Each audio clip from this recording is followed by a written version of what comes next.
దిశానిర్దేశం చేసుకునే ఒక భావోద్వేగ సందర్భం జూన్ 2 మనం కలలు గన్న స్వరాష్ట్ర స్వప్నాన్ని నిజం చేసిన ఆనాటి ప్రధానమంత్రి స్వర్గీయ శ్రీ మన్మోహన్ సింగ్ గారు, నాటి యూపీఏ చైర్పర్సన్ శ్రీమతి సోనియా గాంధీలకు 4 కోట్ల తెలంగాణ ప్రజల తరఫున ప్రత్యేక ధన్యవాదాలు, కృతజ్ఞతలు తెలియజేస్తున్నాను.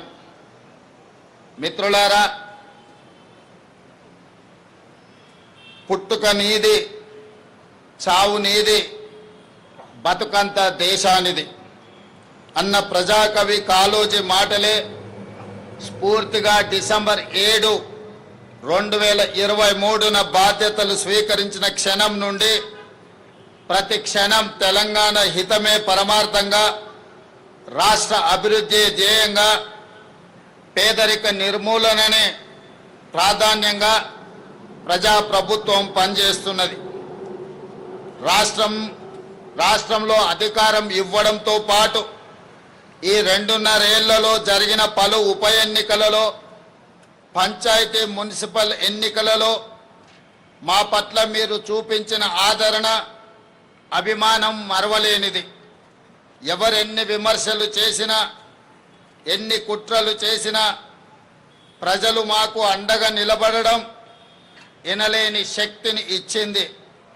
ప్రజా సంక్షేమం పట్ల, రాష్ట్ర అభివృద్ధి పట్ల మా బాధ్యతను మరింత పెంచింది.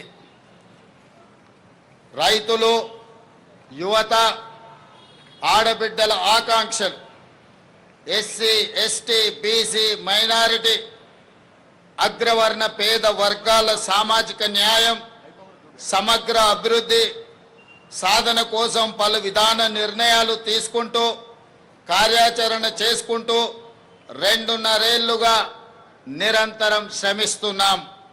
అభివృద్ధితో పాటు సంక్షేమానికి సమపాలలో ప్రాధాన్యత ఇస్తూ పాలన సాగిస్తున్నాం. ఈరోజు నేను గర్వంగా చెప్పగలను, దేశంలో ఏ రాష్ట్రం అమలు చేయని సంక్షేమ పథకాలను మన తెలంగాణ రాష్ట్రంలో అమలు చేస్తున్నాం. అభివృద్ధి